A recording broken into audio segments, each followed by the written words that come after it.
నిర్ణయించిన మద్దతు ధరకు ధాన్యం కొనుగోలు చేయని రైస్ మిల్లర్లపై క్రిమినల్ కేసులు నమోదు చేస్తామని రాష్ట్ర పౌర సరఫరాల శాఖ మంత్రి నాదెండ్ల మనోహర్ స్పష్టం చేశారు. బుధవారం అవనిగడ్డ నియోజకవర్గంలో విస్తృతంగా పర్యటించి ధాన్యం పరిశీలించారు. అనంతరమైన మీడియాతో మాట్లాడుతూ కొందరు దళారులు, మిల్లర్లు అలజడి సృష్టించి రైతులను ఇబ్బంది పెట్టాలని చూస్తున్నారన్నారు.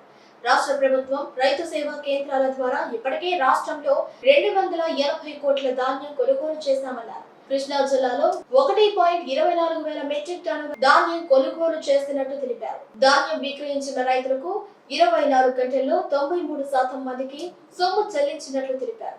ప్రభుత్వ యంత్రాంగాన్ని సమన్వయపరుచుకుంటూ ఎక్కడ పొరపాట్లు, లోటుపాట్లు తావు లేకుండా కొనుగోళ్లు విజయవంతం చేస్తామన్నారు.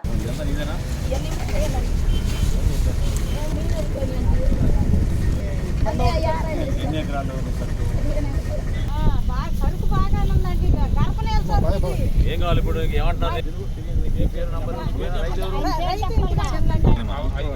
కేసులు బుక్ చేద్దాం అంటే ఎట్లా అట్లా చేయబాక చెప్పి నాకు ఒప్పుకోవడం ఏంటి? అసలు ప్రసక్తే లేదు. వచ్చింది అదే సేమ్ అదే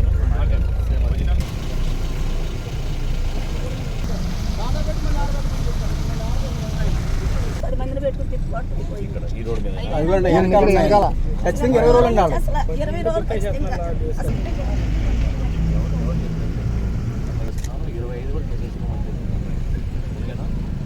మీరు పొరపాటు ఇంకోసారి చేయకుండా దయచేసి ఎవరన్నా మీకు మిగిలిపోవాలంటే చెప్పమ్మా. గవర్నమెంటే కొన్నదండి 14,000 రూపాయలకి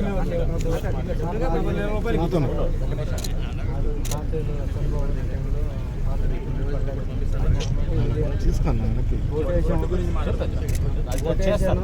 అది కాదు కొత్త పథకం రాబోతుంది. నేను ఎమ్మెల్యే గారిని ఏప్రిల్ 1వ తారీఖు తర్వాత కలవాలి. ఇప్పుడు కలిస్తే మీకు పాత రేట్లు వస్తుంది. ఏప్రిల్ 1వ తారీఖు తర్వాత కొత్త రేట్లు వస్తుంది. ఏప్రిల్ 1 తర్వాత